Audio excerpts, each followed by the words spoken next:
tema de hoje é lei de conservação. As leis divinas ou naturais são extremamente importantes para nós. Por quê? Porque é através dela que somos guiados, somos orientados e somos trabalhados. Se a gente fica preocupado em como lidar com a vida, em como a gente vai vivenciar a vida, a gente pode ter como porto seguro as leis divinas que estão presentes em nós e na natureza. Essas leis, elas visam sempre a nos orientar o bom caminho. Então, como é que elas funcionam? A gente as rompe e vem as consequências desse rompimento que gerará uma dor. E essa dor irá causar uma reflexão que estimulará a mudança do indivíduo. Então, toda vez que a gente estiver deparando com o rompimento da lei divina, com o distanciamento da lei divina, a gente irá sofrer as consequências desse rompimento. E essas leis divinas, Kardec as estudou no Livro dos Espíritos. Ele organizou em 10 leis, mas os próprios Espíritos nos orientam dizendo que pode ser muito mais do que essas 10. A princípio passaram 10 para a gente poder estudar. Então, as 10 leis divinas são a lei de adoração, a lei de trabalho, a lei de reprodução, de conservação, de destruição, sociedade, progresso, igualdade, liberdade, justiça, amor e caridade. Um exemplo do rompimento da lei divina. Vamos supor que alguns de nós aqui resolva não mais trabalhar. Vamos parar de trabalhar. A lei de trabalho. Então, eu não quero produzir para a sociedade, não quero colaborar, vou cruzar meus braços. Qual é a consequência disso? Alguém aqui aguenta ficar sem trabalhar? Sem fazer nada? E quando falo fazer nada, é fazer nada mesmo. Chegar em casa e cruzar os braços. Alguém aguentaria? O que causaria na gente um período sem trabalho? Primeiro processo, tédio. A gente teria um tédio enorme, desânimo. A gente ficaria angustiado, agitado. E aí o que acontece? A gente vai automaticamente desejar fazer alguma coisa. E isso temos também como exemplo no Céu e Inferno, um exemplo de um espírito que ele resolveu ficar sem fazer nada. Ele rompeu com a lei de trabalho. E ele ficou 180 anos sem fazer nada. 180 anos. Não mais aguentando, ele foi a reuniões mediúnicas, encaminhado, óbvio, para solicitar prece, porque ele não aguentava mais estar naquela situação. Então ele solicitou a mudança. Ele desejou mudar. E ali ele começou um processo ativo que iria encaminhá-lo para o trabalho. Então esse é apenas um exemplo de como o rompimento com a lei divina pode nos causar problema sério. Na lei que a gente vai estudar hoje, o rompimento com ela é prejudicial enormemente para a gente. Por quê? Primeiro, se a gente romper com essa lei, nós corremos o risco de desencarnar antes da hora. Nós corremos o risco de adquirir doenças. Nós corremos o risco de penar, já aqui no plano material, as consequências do abuso do corpo físico. A lei de conservação tem a ver com isso. É a conservação do espírito no corpo físico o maior tempo possível. Qual a importância disso? A importância de a gente ficar o maior tempo possível no corpo físico é para que a gente possa, através dessa existência, aprender o que é necessário. Cumprir o nosso papel destinado pela providência. Imagina se fosse que nem antigamente, nós estamos falando antigamente da Idade Média, antes da Idade Média. Imagina quando você estava vivendo sua vida tranquilamente, você passava aqui sem querer na mesa e arranhava a perna. Esse arranhão infeccionava. O que acontecia com a pessoa? Desencarnava. Porque aquilo começava a inflamar, gangrenar e o passo final, o desencarne. E aí o que acontecia? A pessoa tinha média de vida de 40 anos. Eu, por exemplo, já seria idoso. Eu seria idoso naquela época. Eu tenho 45. E também a gente vê que algum tempo atrás, na minha juventude, por exemplo, a ideia que se tinha é que a pessoa com 50 anos poderia se aposentar. E muitas vezes a pessoa chegava aos 40, 45 já estava se preparando para aposentar. Jogar, que nem muita gente falava antigamente, jogar carteado na praça. As mulheres geralmente falavam que queriam ficar para cuidar dos netos, tricotar.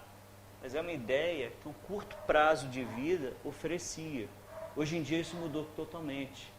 Hoje em dia as pessoas estão chegando aos 90, aos 80, tem gente que já chegou aos 100, 110. Então nós estamos vivendo mais tempo. E isso é importante porque dá tempo para a gente refletir, avaliar nossa existência, ajudar, perdoar. Olha só, é mais tempo para aproveitar a vida nesse sentido cristão, nesse sentido de evolução espiritual. E aí o que acontece? Quanto maior nosso prazo aqui no planeta, melhor. Quais são os recursos que nos auxiliam a ficar aqui? Vocês sabem? O primeiro que a gente tem seria o instinto de conservação. Era isso que você ia falar? É o instinto de conservação. O instinto de conservação, ele está presente em nós, ele age naturalmente.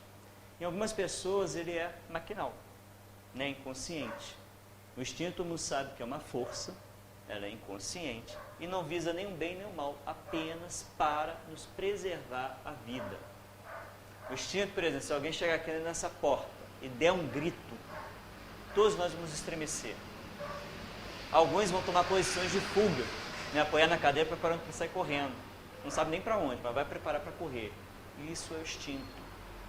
Outra questão do instinto que eu acho interessante, sempre repito essa informação, por exemplo, tem pessoas que diante do perigo congelam. Já viram esses casos? A pessoa leva um susto e para. Né? Imagina isso na frente de um carro, é um perigo, né? Aparece o carro, a pessoa leva um susto e fica paradinha. Isso não é uma coisa que a pessoa tem de incapacidade, mas é instintivo também. Por quê? Alguns animais no meio da savana, quando chega o predador, o que eles fazem? Eles ficam paradinhos para não serem vistos pelo predador. Instinto. Né? O instinto também auxilia a gente, por exemplo. Tem um caso muito antigo que uma mãe viu um portão pesadão, um portão eletrônico, cair em cima do filho. E ela não era uma pessoa muito forte, era uma pessoa miúda, que não tinha muita força. E ela se enfiou embaixo desse portão e levantou ele sozinha. Um portão que às vezes precisaria de 2 homens bem fortes, ou 2 mulheres bem fortes para poder levantar, ela sozinha levantou e tirou o filho lá de baixo. O que foi isso? Instinto. Então o instinto, ele é uma força que é inconsciente e visa nos preservar a vida o maior tempo possível. A grande questão que eu achei interessante na resposta dos espíritos na questão dessa lei, é que eles trazem uma informação nova para a gente. Eles trazem na questão do instinto a questão também raciocinada. Eu achei isso interessante, porque na Gênesis apresenta o instinto como algo inconsciente, então não depende da pessoa pensar, ela simplesmente age. Mas o Livro dos Espíritos nos traz uma questão que ele pode ser raciocinado. E aí eu fiquei refletindo, como é que é raciocinado o instinto?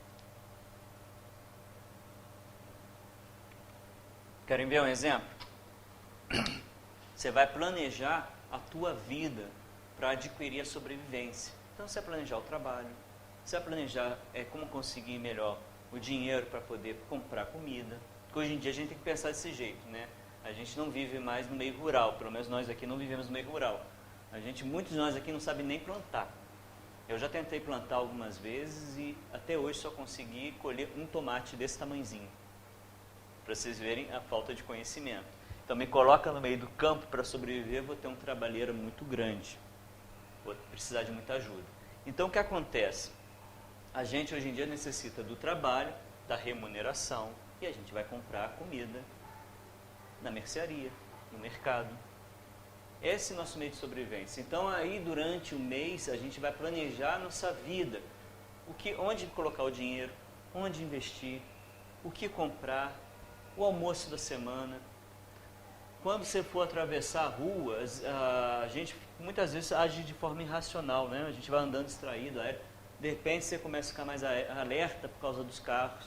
Então você vai olhar antes de atravessar, olhar para os 2 lados. Isso tudo é o instinto raciocinado. Isso tudo visa preservar a vida. Aí, diante desse instinto, a gente entra na questão dos meios de conservação.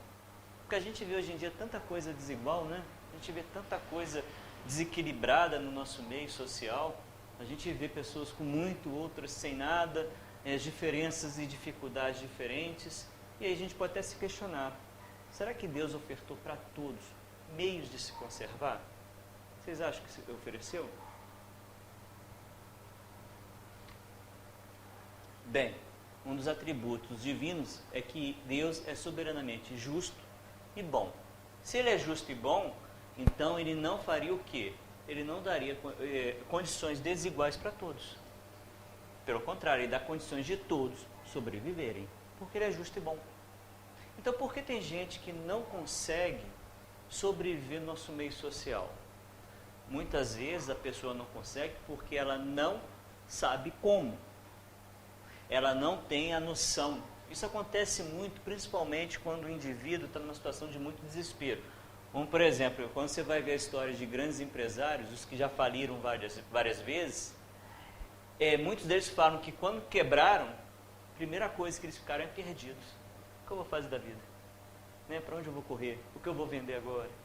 Alguns caem em um período de tristeza, né, que é normal, é um período de reflexão para poder se readaptar, e outros automaticamente já procuram outra coisa para fazer. São tão agitados que já procuram outros caminhos.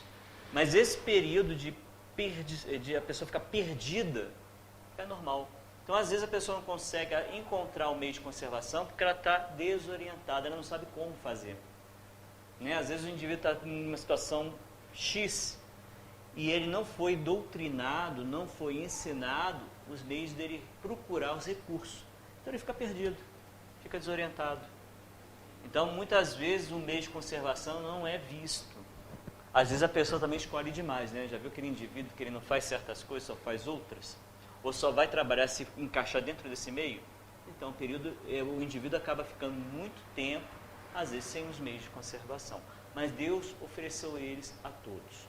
Outra questão que também atrapalha os meios de conservação é a questão do indivíduo não correr atrás, isso os espíritos que respondem, né, para o Allan Kardec, é não correr atrás do trabalho.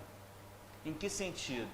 Ele, ao apresentar a questão do trabalho, o indivíduo não pode ficar simplesmente de braços cruzados, ele tem que correr atrás mesmo. Ele tem que procurar com afinco, com vontade, porque não é fácil. Porque é um negócio que exige do espírito muito esforço. Por quê? Porque é necessário que o espírito tenha esse esforço para desenvolver a sua inteligência, para desenvolver a tua humildade, para desenvolver a tua capacitação. E a gente só consegue diante desse processo. Então, muitas vezes o espírito, ele quer conquistar a terra, por exemplo, só que quer conquistar a terra como? Olhando para ela. Alguém já plantou alguma coisa olhando para o feijão? Né? Não tem como. Você tem que arar a terra, colocar a semente, regar, saber os períodos de plantio, porque não é só jogar semente na terra, tem que plantar no período certo. Tem sementes, tem frutos, por exemplo, que só dão num período do ano. Apesar que hoje em dia a tecnologia cria até ambientes em estufa que dá para plantar até fora de época. Tanto que hoje em dia a gente tem frutas que são fora de época e a gente está comendo. Antigamente não, antigamente você comia determinada fruta somente naquele período do ano. Saiu daquele período, não tinha. Poderia procurar que não ia achar. Então, os espíritos respondem que muitas vezes a pessoa quer obter o meio de conservação com o braço cruzado. Ela não quer correr atrás ferozmente. E tem que correr. Quando eu falo ferozmente é sem agressividade, tá, gente? É com vontade, é com dedicação, com trabalho, com suor, com esforço. Aí vem outra questão. Por que muita gente não tem os meios de conservação? Porque ainda há na Terra espíritos egoístas. Espíritos que têm um egoísmo tão grande que não permite a divisão do dinheiro, a divisão dos bens, a divisão da terra. E isso gera o quê? Gera pobreza. O interessante, se você for pensar nos nossos meios atuais de sobrevivência, a gente percebe o seguinte: o dinheiro ele tem que estar como para poder gerar riqueza, vocês sabem?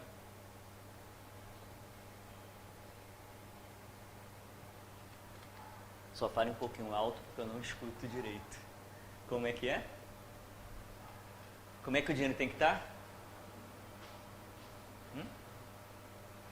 O dinheiro tem que estar circulando. É incrível, funciona como um rio. Se você põe uma represa no rio, o que acontece? Aqui acumula água, aqui fica estiagem. Só que essa estiagem, para a nossa economia, acaba gerando problema. Porque o ideal seria esse dinheiro circular. Você ganha fortuna com o giro. Quando esse dinheiro não circula e você gera pobreza em outros pontos, você acaba sendo prejudicado depois. É interessante esse processo. Então, os meios de conservação muitas vezes não é chegado a todos. Por quê? Porque o egoísmo ainda prepondera. Pessoas, às vezes, para ter o luxo, tira o necessário do próximo. E aí uma questão que os espíritos batem muito para a gente. Os meios de conservação, por exemplo, quando ele vai falar sobre supérfluo e necessário, que isso é importante dentro desse capítulo também. O supérfluo e necessário. Eu posso ter o supérfluo? Aí eu pergunto para vocês, o que é o supérfluo? É impossível a gente saber. Por exemplo, um arco e flecha é importante para a gente? Só para enfeitar, né? Tem gente que tem um arco e flecha original lá na parede da casa só para enfeite. Agora, para o índio que está lá no meio da mata, é importante? Extremamente. Entende? Uma obra de arte é um supérfluo ou necessário? Depende de quem vê. Se te traz inspiração, paz, alegria, bem-estar, é necessário. Se é apenas para exibir para os outros, é supérfluo. Então, tudo vai depender do ponto de vista. O que a espiritualidade nos orienta é: não tenha o supérfluo ao sacrifício do outro. Se você vai, por exemplo, ter uma casa com chão de mármore, tem problema isso? Não. Se é do suor do seu trabalho, como foi conquistado de forma honesta, sem prejudicar ninguém, é válido. É um direito. Eu até vejo como benefício para a sociedade. Por quê? Quando a gente vê o cara colocando um chão de mármore, quem está ganhando dinheiro com aquilo? Quem está conseguindo seu meio de conservação? A pedreira, o vendedor, a pessoa que foi instalar, o arquiteto que planejou, o engenheiro que acompanhou. Olha quanta gente consegue sua sobrevivência somente no sonho do outro. Então a gente tem que tomar muito cuidado ao julgar. A gente só tem que observar o seguinte: aí cabe a consciência de cada um. Eu estou conquistando aquele bem à custa dos terceiros ou não? E nesse capítulo é interessante, a espiritualidade bate muito nesse martelo. Tudo é digno se você não prejudica. Se você não tira do outro um meio de sobrevivência. Se você não causa no outro a indignidade. Tudo é válido. Porque se você prejudica, se você tira do outro a sobrevivência, esse bem não é aconselhável. Não é aconselhável fazer isso. Tanto que, por exemplo, é lícito a gente ter prazeres? Esse é um assunto bem interessante. Por quê? Eu vi já filmes antigos mostrando pessoas, para se livrarem do pecado, digamos assim, entre aspas, chicoteando as próprias costas. Muitas vezes tendo horror aos prazeres da vida. Se recusando a ter uma comida boa, se recusando a ter teto. Aí eu pergunto para vocês, é errado a gente sentir prazer? É errado a gente fazer as coisas com gosto? A gente teria que não ter prazer nenhum? Aí eu ponho um freio. Por quê? Esse tema bate muito com o tema das paixões. A paixão também é uma força, vocês sabiam? Equivalente ao instinto. Só que é uma força que ela tem uma diferença crucial, que ela não visa, ela pode visar ao caminho errado ou certo. Depende de quem na escolha das paixões? O próprio indivíduo. Então o que acontece? Quando você for sentir o prazer, quando você é estimulado pela paixão para fazer algo, você acaba podendo escolher o excedente ou o suficiente. Querem ver um exemplo de paixão? Comer. Quem é que gosta de comer aqui? Comer bem. É bom, né? Um bom prato de comida, aquele feijão com arroz, aquela carninha, né? Aquela salada bem temperada, aquele nhoque, capelete. Bom demais, né? Aí eu falo, é errado sentir prazer disso? Não, é certo. Se não fosse prazer, um homem ele não tem um estímulo para a vida. Essa é a importância das paixões. Essa é a importância dos prazeres, a gente sentir prazer na vida. Porque é a partir daí que a gente vai ser estimulado a fazer. Você vai querer ter um bom prato de comida, isso vai te estimular a trabalhar. Você, para trabalhar, você vai estudar, você vai começar a pensar no outro. Por incrível que pareça, o trabalho remunerado nos incentiva muito a pensar no próximo. Porque é aquele que vende bem, é aquele que sabe como atender o outro, como servir o outro bem. Olha a palavra servir.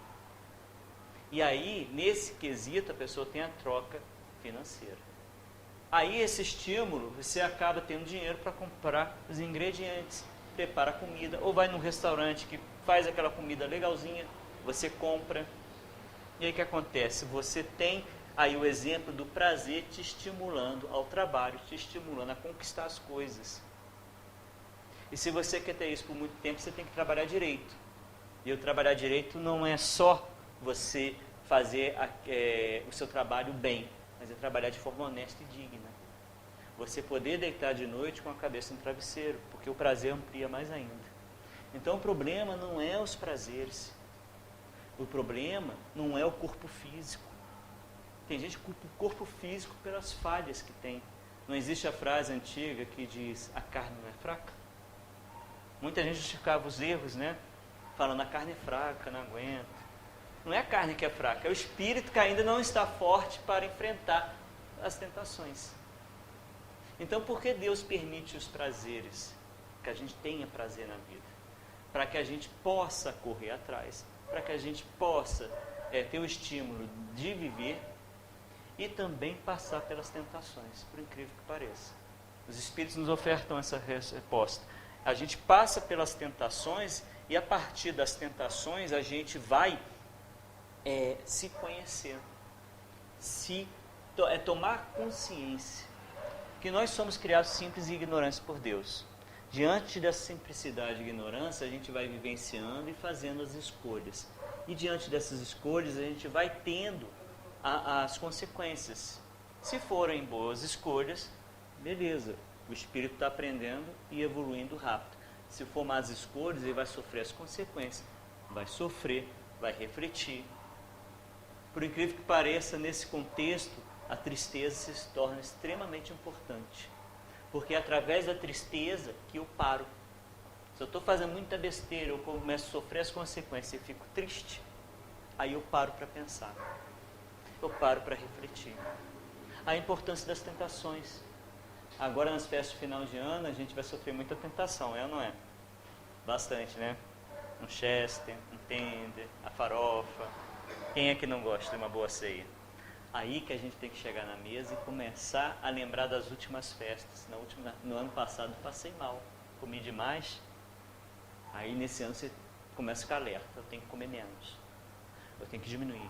Aí põe a comer no prato, será que isso aqui eu vou aguentar? Não é melhor por menos? Eu acho que aguento. E por aí vai. E assim você vai tomando consciência e automaticamente fazendo o quê? A reforma íntima. Porque ao analisar aquele simples prato de comida, você vai estar se conhecendo, se avaliando, verificando se você está com muita vontade, se aquela vontade é só vontade, não é fome. E aprendendo a conhecer seu corpo. O corpo físico traz as próprias limitações. A natureza traz as próprias limitações. Vocês aguentam comer quantos pratos de comida? Já pararam para pensar nisso? Quando adolescente eu comia muito. Então meu prato era assim. eu bebia um copo de leite e 4 pães. Era o que eu aguentava e não passava mal. Era o que era o suficiente para mim naquela época. Fui ganhando a idade. Hoje em dia não aguento isso. A quantidade de comida diminuiu muito. Se eu tentar comer conforme comia antigamente, vou passar mal. Então, essa consciência com a relação com o corpo físico, com os prazeres, com as tentações, vai nos abrindo. Essa consciência que vai se tornando presente em nossa vida, a gente começa automaticamente a observar nossas atitudes, nossos pensamentos, nossas emoções, começa a se questionar. Você começa até mesmo a procurar observar o porquê você está fazendo determinadas situações repetitivas no dia a dia. Por que você não toma uma atitude diferente, já que aquela está te causando dor. Você começa a reconhecer que precisa de ajuda e pede ajuda. Então, diante desse contexto todo, vocês veem que uma lei que parece estar muito ligada à matéria, ela acaba estimulando o espírito a evoluir. Porque para você conservar teu corpo, você tem que ter uma atitude equilibrada com o seu corpo e com o meio que você vive. Você tem que se relacionar de forma positiva com o seu corpo e com as pessoas. E para isso acontecer, você tem que tomar uma consciência das suas atitudes, realizando a reforma íntima. Então a gente vê que uma lei divina nos estimula a evoluir espiritualmente, mesmo que esteja tão ligada ao campo material. Ela nos estimula a crescer, ela nos estimula a viver. E a gente começa a ter que encarar essa lei e mudar nossas atitudes perante a vida. Parar de culpar o corpo por nossa gula, parar de culpar o corpo pelo abuso sexual que a gente pratica no dia a dia. O abuso sexual que eu falo é o excesso, o desequilíbrio. A gente começa a avaliar o trabalho e não trabalhar em excesso. Tem gente que trabalha quase 20 horas por dia. Eu sacrifico o corpo, tá? E o corpo mostra limites. Vou pedir licença para vocês para contar um caso pessoal. Em 98, eu acabei escolhendo 2 trabalhos. Cheguei a trabalhar 20 horas mesmo por dia. 20 horas por dia. E o que aconteceu? Obrigado. O que aconteceu? Eu dormia só 4 horas, então acordava às 8, trabalhava até a meia-noite, 1h, 2 da manhã. Tinha 2 trabalhos. Estava tomando banho. E aí a gente identifica como é que a natureza nos causa o limite. Eu tive um apagão. Eu dormi em pé. E ao dormir em pé, eu caí rapidamente no sono profundo, porque a musculatura toda amoleceu. Eu fiz isso, já estava de olhos fechados, dormindo, e as pernas começaram a fazer isso. Quando o corpo começou a ir para frente, eu rapidinho eu despertei, porque eu percebi que estava caindo. A sorte que o local onde eu estava tomando banho era um box grande. Eu apoiei a mão nas paredes, na parede do box e na porta do box, e dei uns 3 passos para não cair. E nesse dia eu reconheci que não poderia mais continuar trabalhando 20 horas por dia. Tive que diminuir o tempo de trabalho. Então, pedi demissão de um trabalho e mantive o outro. Lógico, depois dessa demissão, as próximas noites dormi à vontade, dormi cedo para poder recuperar. Então, quando a gente desrespeita o corpo físico, as consequências vêm. E então, os limites estão presentes em nós. Então a gente tem que começar a observar nossas relações com o corpo e com o mundo para a gente saber como proceder. Agora, se vocês ficarem receosos, com medo de tomar qualquer atitude, não tem problema não, as consequências mostram um caminho. A vida é simples, a gente é que complica. A gente, ao invés de observar as nossas atitudes, observar as nossas ações, avaliar e tentar modificar, a gente faz o quê? A gente às vezes se entrega, às vezes a gente para de pensar, age por impulso. Isso é bom na ceia de Natal, né? Você ficar alerta, conforme falei antes. É nesse período que é perigoso você olhar aquela mesa maravilhosa e encher o prato e comer, aí o estômago está cheio. Aí vem aquela sobremesa, você põe mais aquela sobremesa maravilhosa no estômago, Aí depois de noite, quando você for deitar, você não pode nem mexer na cama, porque a comida mexe junto, né? Já tiveram nesse tipo de situação, você mexe para um lado, parece que a comida vai junto. dentro do estômago. Você mexe para outra, a comida vai junto. Isso é por quê? Exagera. Mas não tem problema, as consequências vão mostrando os limites do corpo. Você aprendeu ali que não pode comer daquele jeito, que vai fazer mal. Aí na próxima vez, no dia seguinte, você vai ficar mais esperto, vai comer menos, vai se vigiar, porque não vai querer sofrer. E se o estômago estiver bom no dia seguinte, né? Então o que acontece? A relação nossa com o meio material tem que ser saudável, tem que ser equilibrada. Você não pode ter aversão à matéria, porque ela é instrumento para a nossa evolução. A gente está aqui num plano material, eu estou num corpo físico, eu não posso tratar ele com menosprezo. Tem espíritos muito evoluídos que ao desencarnarem, agradeceram o corpo físico, por servir de instrumento para a evolução. Então por que nós vamos menosprezar nosso corpo e os mecanismos que ele nos oferece para a nossa evolução?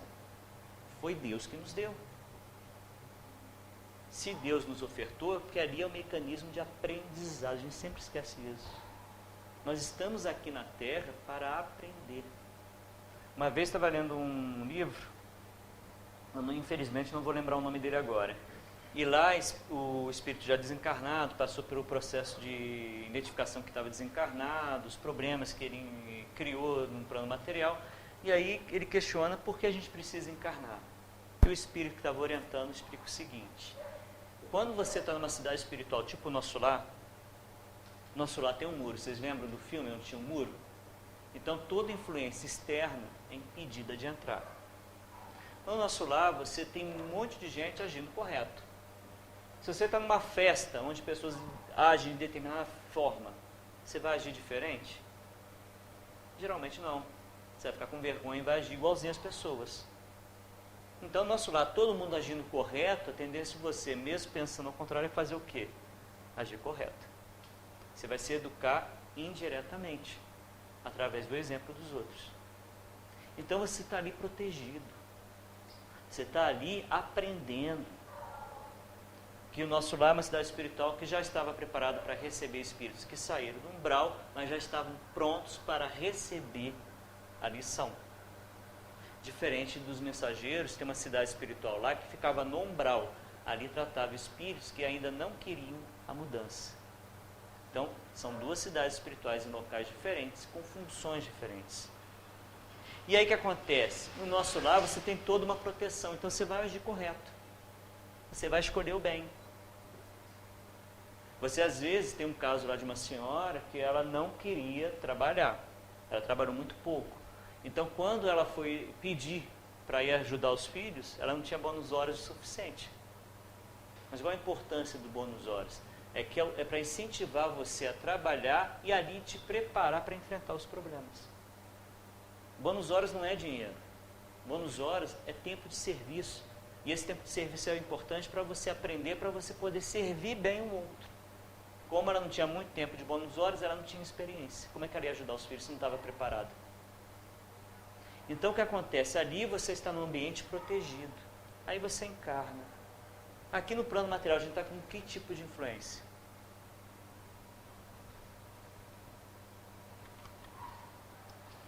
Todas. Tanto boas como ruins. Ele não passa milhões e milhões de pensamentos na nossa cabeça? Alguns bons, alguns ruins. Alguns você não sabe nem de onde veio. Você fica até assustado. Por quê? Porque aqui você está aberto a toda influência. E essas influências vão te incentivar a resistir àquelas ideias ruins. A ficar alerta, a observar, a se esforçar para mudar o padrão de vibração, o padrão de pensamento, a buscar a prece como auxílio. Então essas influências todas que a gente recebe, tanto boas como ruins, vão nos incentivando a reagir. E essa reação é necessária para a gente criar força diante da vida. E se não tiver isso, como é que a gente faz? A gente fica fraco. A gente fica exposto e estagnado. Então toda essa pressão que a gente sofre acaba nos incentivando a procurar o bem. Acaba nos incentivando a refletir sobre nossas atitudes. Acaba nos incentivando a olhar para a gente e verificar o que eu preciso mudar para poder parar de sofrer. Então esse é um processo bem simples, é complexo viver. Cada um vai ter as suas dificuldades, suas limitações, mas também vai ter a chance de gerar um esforço para crescimento.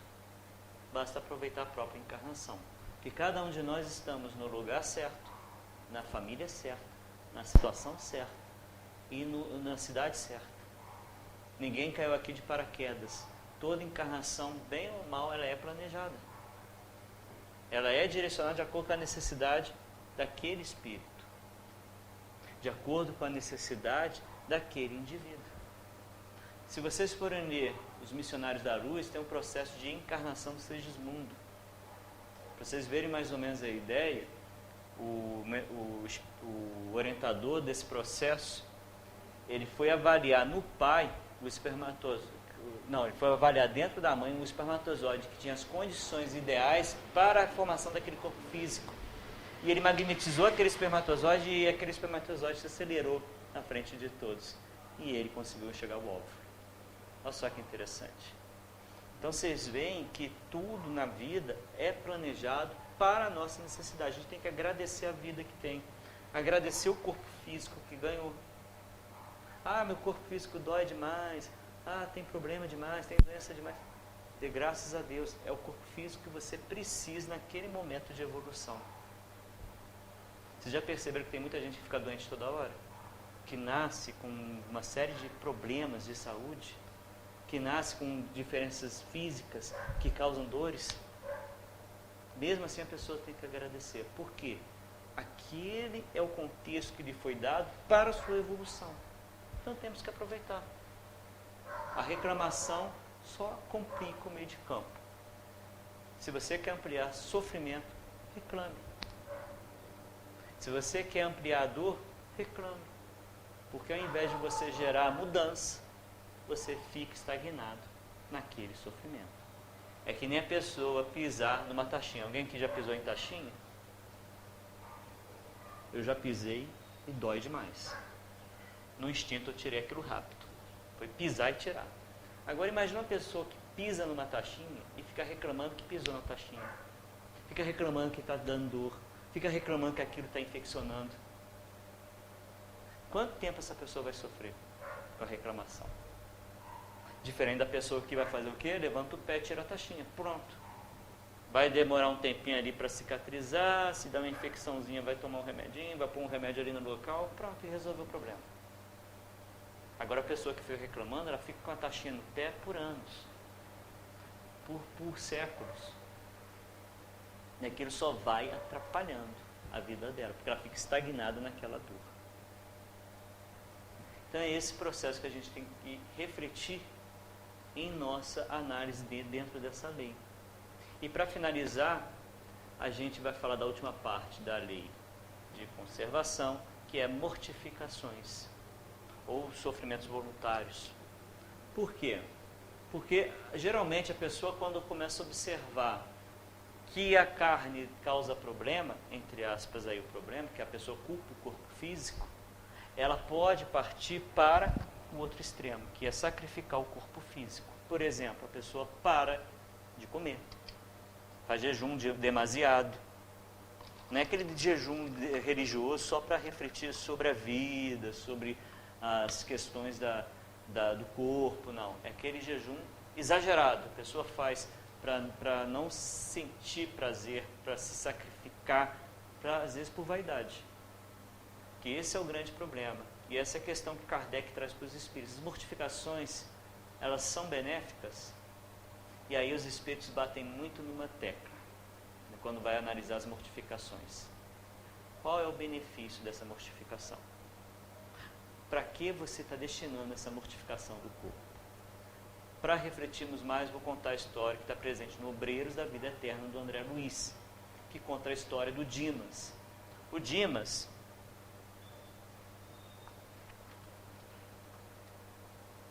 ele estava desencarnando com o sacrifício do corpo físico. O André Luiz estava observando aquele amparo todo do desencarne dele. Ele teve muito amparo. Era muita gente trabalhando para que o Dimas desencarnasse tranquilo, para que ele desencarnasse com o mínimo de sofrimento possível. E o André Luiz lembrou do caso dele, que vocês se lembram, se vocês leram o Nosso Lar, vocês lembram que o André Luiz teve problemas no campo sexual, né, com a sífilis, teve problemas com desequilíbrio de comida, bebidas, noites insônias, comportamentos. Isso tudo levou à mortificação do corpo físico dele até causar o desencarne através do câncer, que foi tão enfraquecido que acabou gerando aquele câncer intestinal. E ele desencarnou. E o André Luiz, pensando no desencarne dele e olhando para Dimas, ele chegou para o Fabriciano, que era o responsável por aquele desencarne, e perguntou: por que o Dimas sacrificou o corpo dele e está recebendo essa ajuda, e eu sacrifiquei o meu e não tive essa ajuda? Aí o Fabriciano, com todo o tato, todo o cuidado, todo o carinho, explica: ó, André Luiz, eu sei que na sua época você fez as escolhas propícias para aquele período, que você considerou necessárias. Mas o Dimas, ele desde novo precisou trabalhar. E trabalhava muito. E quando ele foi crescendo e descobrindo a mediunidade, ele se dedicou ao trabalho. E isso foi sacrificando o corpo físico dele, mas sempre esse sacrifício era em prol do próximo. Ele sempre auxiliava o outro, ele sempre estava disposto a estender a mão para o outro. Sempre que havia algum necessitado, estava ali o Dimas para ajudar. Ele sacrificou o corpo físico dele? Sacrificou. Mas esse sacrifício do corpo físico teve um benefício do próximo. Então, por isso que ele está recebendo esse amparo todo. Diferente do André Luiz, que ele sacrificou muitas vezes por orgulho e por prazer, não em prol do próximo. E aí a gente tem a grande resposta que percorre todas as respostas dos espíritos nessa parte da lei de conservação. A mortificação é válida? Os espíritos respondem para o Kardec: somente é válida sem benefício do próximo. Mortificações por vaidade, por orgulho, por egoísmo, não são válidas. É suicídio involuntário. Então, por exemplo, você vai fazer um jejum, tá? Porque está cuidando de alguém e não pode comer naquela hora. Esse jejum é válido? É, né? Porque você está se sacrificando em prol do outro. Se você faz o jejum para mostrar que é uma pessoa melhor que a outra, isso é válido? Não. Porque aí é a vaidade. A pessoa, por exemplo, que passa a noite inteira para auxiliar o outro que está adoentado, então ela perde uma noite de sono. Isso é prejudicial para o corpo físico. Esse sacrifício é válido? É válido. Está se sacrificando para ajudar o outro. Agora você passa noites e noites só em festa, só em festa, só em festa, não criticando quem vai para a festa, tá? Porque o problema não é a festa, o problema é o abuso. A pessoa precisa dormir, aí passa dias e dias, mesmo que intercalados, sem dormir, está sacrificando o corpo físico. Esse sacrifício é válido? Não. Sem criticar para quem vai em festa. Há uma diferença muito grande. Você, uma vez ou outra, ir para uma festa, varar à noite, ou você passar noites e noites a fio sem dormir. É uma diferença enorme. Tá? Lembre-se, o problema não é o prazer. O problema é a forma que você se relaciona com o prazer. É o abuso. O problema não é o prato de comida. O problema é o abuso da comida. O problema não é o sexo. O problema é o abuso do sexo. A gente tem que sempre ter isso em cabeça. Então a mortificação, ela só é válida se você gera benefício para o outro, se é por caridade. Se é por caridade, é válido. Os pais que passam a noite sem dormir para cuidar dos filhos. Tem mães, por exemplo, que não têm condições financeiras, deixam de comer para dar para o filho. É uma mortificação válida. Então, todo o sacrifício do corpo físico, a gente tem que sempre estar atento para quê? Se não é por vaidade, orgulho ou egoísmo. Se for, a mortificação não é válida e é considerado suicídio involuntário. Agora, se é em prol do próximo, se é por caridade, se é por amor, aí é válido. Então, essa é a lei de conservação, gente. Ela é uma lei divina, está presente em nós. Nós carregamos ela conosco. Não tem como fugir dela. Tá? Se você decidir fugir, vem as consequências. O exemplo aí que eu dei, né? Exagerou na comida, passa mal. Abusou de uma coisa, tem consequência. Então, é a forma que Deus se relaciona com a gente através das leis. E essas leis, elas estão presentes para justamente nos incentivar a viver, a correr atrás. Então não sintam culpa se comer um prato com chester, tender, um arrozinho, uma farofinha e sentir prazer. Não é problemático. Se preocupe se você vai pegar o próximo prato e se vai aguentar o próximo prato. Porque não adianta também dar números aqui, tá, gente? Não adianta eu falar que comer tantos pratos está errado. Não é assim que funciona. Tem gente que aguenta, tem gente que necessita. Lembra que eu falei que na época da minha adolescência eu comia e hoje em dia não aguento mais comer isso? Engraçado que quando saí da minha adolescência e fui envelhecendo, eu custei a calibrar. Errei muito. Porque perdi a noção de que estava mudando. Só fui perceber que estava realmente tendo uma mudança muito grande na minha vida com 30 anos. Que aí eu percebi que o processo do envelhecimento estava mais eficaz, mais forte. Mas aí foi só fazer uma calibragem, uma readaptação. A importância de autoavaliar constantemente. Entende? Então o problema não é você ter prazer, mas é abusar do prazer. O problema não é a questão de ter meios de conservação, não. O problema é se você está olhando para a vida e procurando esse meio de conservação. É isso que você tem que observar. É isso que você tem que avaliar. Você está procurando os meios de conservação? Você está respeitando o instinto? Você está respeitando seu corpo físico? Se a mortificação ela é necessária, se você conseguir refletir sobre isso, você já está no processo de evolução. Porque você está fazendo reforma íntima, autoanálise e readaptação constante para o bem.